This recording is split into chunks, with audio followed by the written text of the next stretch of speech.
Hey guys, this is Alea Jan and welcome back to my YouTube channel. So for today's video, paano nga ba mag-ipon or ano nga ba yung gagawin para makaipon tayo? Kasi nga dito sa Hong Kong is walang permanente. So anytime pwede kang on the spot terminate or anytime pwede kang mag-break ng contract. So walang kasiguraduhan dito kaya dapat handa ka. So paano nga ba mag-ipon or ano yung gagawin mo para kahit papaano may maitabi ka?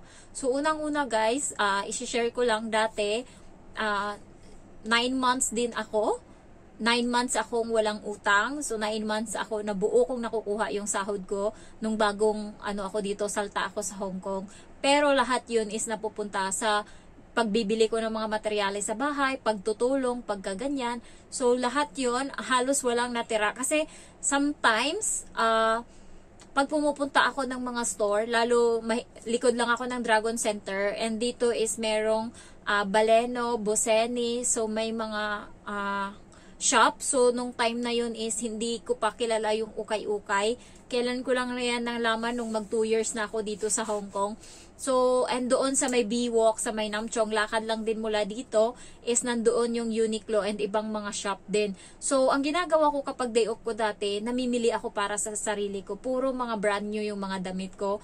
Kasi, yun pa lang yung time na makakabili ako ng para sa sarili ko or yung kahit sabihin mo may tatak na sa Pinas nakakabili naman ako pero paghihirapan ko pa makakabili ako sa isang buwan isang piraso na damit lang na may tatak ganyan. Dito sa Hong Kong umabot minsan yung shopping ko ng 5,000 nung bago ako. Ayan, lalo nung nag-winter kasi nga wala akong alam na pwede kong mahinga ng winter clothes or pwede kong maanha ng mga winter na damit. Nung time na yun, yung mga dala kong winter clothes, hindi pala kaya yung lamig dito sa Hong Kong. Sobrang nanini. Alam mo yung sumisiksik sa buto yung lamig, lalo na nung time na yun is nagka-yellow na, may ice na yung mga halaman doon sa bundok banda ng Lantau. So, ibig sabihin, wala pa kaming snow, pero malapit na kami doon kasi may ice na nga yung mga dahon nila. So, sobrang lamig. Ayan. So, nung time na yun, medyo magastos pa ako. Pero nung ako ng technique, is natuto akong magtipid. So, dapat pala, kapag gusto nyong gumala, guys, is, sabihin na natin once a month nyo lang, isiping gumala. Kasi para kahit papano may maipon. And kahit may pera kayo, wag nyong isipin na, may pera ako, bili ako ng marami. Hindi ganon. Dapat nandun pa din yung ano mo na mag-ipon. So, ganyan ako kahit may pera ako. Kahit yung wallet ko dyan, may laman yan. Pero sinasabi ko, mag-KFC na lang ako kahit may laman pa yung wallet ko. Kasi, parang nandun na ako sa time na, ay kailangan kong mag-ipon kasi nga marami pang kailangan nating magpundar. So, pero lahat yon is nawala nga kasi nga at least natapos ko yung bahay. Yun nga yung papa ko ngayon may sakit pero tuwang-tuwa siya kasi tapos na yung bahay namin. And thanks God, tapos na pinturahan lahat-lahat. Ang problema na lang is sa labas. Hindi ko na pinapinturahan sa labas kasi okay na yan, walang pintura. At least sa loob may pintura pero finish na siya na na-finish na yung semento niya, malinis na siya tignan. Pintura na lang talaga yung kulang. So, ang technique ko para makaipon is hindi ako masyadong bumibili ng mga pagkain na na mamahalin. So, more on lang talaga ako. More on KFC lang ako. Jollibee dati pero ngayon hindi na. Cafe de Coral, ganyan yung mga pagkain ko, Yoshinoya. Pero kapag weekdays naman, doon ako kumakain ng maraming gulay. So, yung parang cheat day ko na yun na yung sa sa holiday ko, kumakain ako ng chicken. Ayan. Pero pagka sa bahay, puro gulay naman ako, ganyan. More on gulay, karne. Yan. At least kahit paano balance pa din. Kaya feeling ko mas healthy ako ngayon kasi nga more on gulay yung kinakain ko dito sa bahay, prutas, ganyan. And sa Pinas is puro ako baboy, puro karne, puro fast food, ganyan. Ngayon makakainom ako ng soft drinks, na lang, once a week na lang. So, yung tinitipid ko is hindi na ako nagsha-shopping ngayon. Hindi nyo na ako nakikitang mag-shopping. Last kong bili ng damit na brand new is March. O sabihin na nating April 2025, 2 piraso na damit ng Uniqlo and then isang leggings ng Uniqlo. So yung damit is 39 Hong Kong dollar, dalawa nun. And then yung pero yung casing nga ng phone ko is ang mahal. Nandun sa taas, tinago ko. Casetify yun. So, 500 Hong Kong dollar din yun. So, parang sayang siya, pero kasi matibay. So, tinago ko muna. Dalawa yung binili ko noon. Isa sa Pinas, isa dito na ano. So, medyo mahal. Pero yung ano ko ngayon is puro, ano lang talaga. Yung mga damit ko is puro ukay-ukay na. Pero marami pa din naman akong damit na ano. May nakita ako kanina. Sobrang bago nito, guys. Eto, Giordano siya. Hindi pa siya nasuot. Sobrang bago niya pa. Ayan. Giordano. And then, ito, bago din. Uniqlo siya na blazer. Ayan.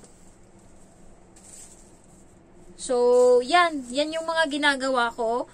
Pinipili ko lang yung mga binibili ko. Hindi yung lahat. At least, marami na din akong damit. Kasi kahit papano, guys, yung mga damit na sinusuot ko na yan, susuotin ko lang ng isa or dalawang beses. Tapos, binibenta ko siya pag uwi sa Pinas. So, nakakabenta ako minsan ng yung pantalon, binibenta ko ng 150 isa. So, hindi na sila tumatawad kasi maganda. Tapos, ayan, puro pantalon yung nabibenta sa akin, tas mga damit. Yun yung ginagawa ko para kahit papaano meron akong extra na income ba. Kasi nga, iniisip ko pa uwi na ako. So, kailangan magtipid ako ngayon. So, ano talaga, as in, tipid na tipid ako. Kung dati bumibili pa ako ng sabon, hindi ako gumagala na katulad ng dati kasi pumupunta ako sa Central, wala naman akong gagawin doon. Gusto lang ako makakita ng mga Pilipino ba, makakausap, ganyan. So, kakain lang ako ng Filipino food. Pero ngayon, hindi na ako ganun. Talagang, hindi na ako pumupunta ng Central hanggat di maaari. Hindi nga ako nakakabili ng bar na sabon na yung Ariel or Tide. Kasi nga, walang benta dito sa DS sa amin. So, pupunta pa ako ng Central. Nagtatalo yung isip ko kasi sayang yung 26 Hong Kong dollar papunta at saka pa uwi na pamasahe ko dahil lang sa sabon. So, hindi talaga ako pumupunta para bumili ng sabon. As in, antayin ko na lang siguro na mag-restock yung DS dito sa may V-Walk para makabili ako. Kasi nanginayang ako ba. So, ultimo piso-piso, tinitipid ko yan. Ayan. And then, yung pagkain ko, dati, kumakain pa ako sa gabi, nagti-take out ako. Pero ngayon hindi na. Naglalaga na lang ako ng itlog. Tapos, kumakain ako ng prutas. Pero sa tanghali, sa umaga, kakain ako, kapag day off ko, kakain ako ng itlog, tapos biscuit, ayan. Tapos, sa ano naman, sa tanghali, tambay-tambay muna ako. Kanina natulog ako hanggang alas 2, ayan. So, nagising ako alas 9, tapos nag-cellphone, natulog uli ako alas 11, nagising ako alas 2 na. Sobrang gutom na. At di lumabas ako mga alas 3 na ako nakakakain. So, sobrang busog ko pa pag uwi dito. Kasi mabilis lang ako umuwi. Alas 4 umuwi na ako. Kasi nga may problema sa bahay. So, katawagan ko yung mama ko. And then, pagdating is kumain ako dito ng prutas. Tapos ngayon, yun na yung hapunan ko. So, isang beses lang ako kumain sa isang araw. And hindi ako magastos kasi yun lang yung binili ko. And then, etong Downy guys. Ito, para may idea kayo. Kasi diba pag dati bumibili pa ako ng Downy doon sa sa Central, ang mahal-mahal nun. Ang dami ko ng balahibo sa kilikili. Ang mahal nun. So, ang ginagawa ko, may nahanap ako na parang Downy din siya, tas mura. Ito guys is Softland. Sobrang laki niya. Siguro ilang liter to. Siguro sobra to 1 litro. Ayan, hindi ko na ano kung ilang litro to siya. 1 pinaka-liter ni man. Ay, hindi ko makita. 2 liter siya, guys. So, ito yung gamit ko. 2 liter. Ayan. Ano lang to siya? 13 Hong Kong dollar. So, ilang ano ko na itong maubos? Isang buwan na. Kaya, medyo tipid. And then, gulay. Inaantay ko muna maghapon-hapon bago ako bumili ng gulay para mas makatipid. And ang favorite ko lutuin is patola. Sarap na sarap ako niyan, pati sabaw inihigop ko. Tapos nilalagyan ko lang siya ng karne para may lasa. And then, tapos repolyo. Tapos ang prutas ko dun is orange. Tapos longgan. And then, saging. So, at least kahit papano, okay naman yung pagkain ko. Yun lang yung ginagastusan ko. Tapos, ayan na. Wala akong masyadong ginagastusan. As in, yung pagkain ko, sobrang sobrang cheap niya lang. Kaya may sobra pa yung pera ko para magkano lang. At least, kapag lumalabas kasi ako, napapagastos ako sa pamasahe lang. Pero pag dito lang ako, mas okay. Sabi nga ng boyfriend ko, gagala daw ako. Parang naikot ko naman na yung Hong Kong. Kaya yung iba guys, para makatipid kayo, magsaing kayo. Ayan, magluto kayo ng pagkain bago kayo mag-day off para meron kayong pagkain. Para yung gagastusin nyo lang is pamasahe lang. Ano pa ba yung iba? Basta ang pinakatipid talaga is huwag kang gumala. Huwag kang, alam mo yon, makipag-inuman sa kaibigan mo kasi magastos talaga yung ganun. Pero kasi yun lang yung sinasabi nila na at least kapag day off na nga lang daw makapag-enjoy, kaya ini-enjoy nila, kaya minsan mo uwi silang lasing. So depende sa inyo kung anong gusto nyong gawin, pero kung gusto nyo talaga makaipon, makatipid, kailangan magkonting sakripisyo kayo, yung ganyan. Tapos ang ginagawa ko is binibili ko siya, halimbawa parang yung binili ko ng kalabaw, at least kahit papano akin yung kalabaw na yon. Hindi, walang makakakuha nun sa akin. Yung bahay is yun, proud ako, pero para sa mama ko yun hindi para sa akin. So, yun yung napuntahan lahat ng yung bahay. At least, ang tibay ng bahay, and then, proud yung mama ko, proud yung papa ko, tuwang-tuwa siya kasi nga ang ganda na daw ng bahay namin.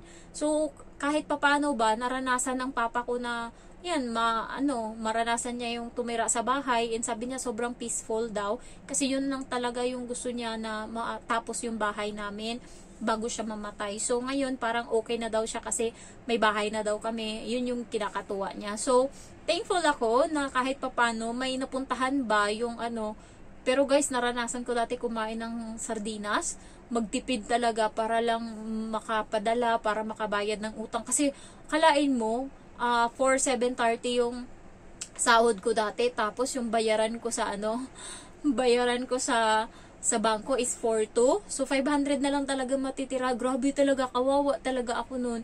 Buti na lang nung dumating yung boyfriend ko na to, at least kahit papaano may hinihingian ako ba para may kailangan ka ba, may ganto ka ba, anong gusto mo ngayong Pasko. So kahit papaano may bumibili ng hindi ko na mabili sa sarili ko nung time na yun. Naawa talaga ako. Buti na lang ngayon, medyo nakakahinga. And yung sahod ko ngayon is pina-flat na ng amo ko na 5,000. Kahit yung nasa kontrata is 4,990, pero yung binibigay niya sa akin is 5,000. So, hindi niya na ako inaanuhan ng 10 na sukli. So, ayun lang. Kahit paano naman, tipid ako. And also dati, kapag lumalabas ako pag Webes or kahit na sinusundo ko yung bata, bumibili ako sa daan ba, parang manarisim ko na kumain sa daan, bumili ng kung kumain, ayan. Pero ngayon hindi na, pinipigilan ko yung sarili ko na bumili-bili ng mga pagkain o kapag nasa daan. Alam nyo, yung binibigay na pagkain ng amo ko sa akin, tinatago ko, kasi sabi ko, dadalhin ko to pag uwi ko ng Pinas, para makain nila ba, ayan. Kaya ginagawa ko, hindi ko kinakain, ayan. Dati, palakain ako ng curls, kahit gabi dito, ngayon hindi na, kasi parang sa akin, tipirin ko na lang yan para mabili ko siya ng chocolate para meron akong So, ayun lang guys, grabe talaga yung tipid ko. Naging kuripot ako. Kasi para naman, kahit papano, meron akong mauwi ngayong for good na ako. For good akong yung pera ko, hindi ganun kadami. Pero, ang plano ko naman kasi, magaling ako sa negosyo. Kasi parang swerte itong nunal ko. Napakagaling ko pagdating sa negosyo. And ang galing ko mag-manage ng pera. Siguro dahil na din sa trabaho ko sa Manila. So, ang plano ko is magbebenta ako ng bigas. Kasi malaki na yung grocery namin ngayon. Pinalakihan ng kapatid ko. So, parlance na yung bubong ng namin, grocery. Tas maganda na malapad. So, magbebenta ako ng ng bigas. Yung palay tsaka yung mais. Kasi mabenta din yung mais doon kasi mura. So, madali lang yan siya maubos. And then, mag-GCash din ako, cash in, cash out, tas regular load, ayan, load.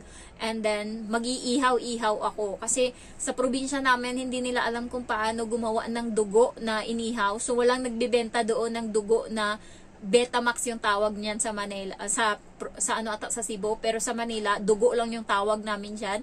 So, magbebenta ako niyan kasi alam ko kung paano gawin. So, para kahit papaano may sideline ba, and then magbibenta din ako ng kanin para kung gusto nilang kumain doon sa grocery namin habang doon sila kakain, ayan, sa hapunan o ganyan, edi makakakain sila. And mahilig kasi uminom yung mga tao doon sa amin. So, mabenta yung ng mama ko, yung inumin ng mama ko or soft drinks. Tapos, yun, amin lahat. So, yun yung plano ko. Kasi, mahilig talaga ako sa nung nandun ako, mabenta yung grocery namin. Kasi, alaga ko yan. Ngayon lang talaga na hindi na focus. Kaya, gusto ko, kahit ilang buwan ako doon na ano, kasi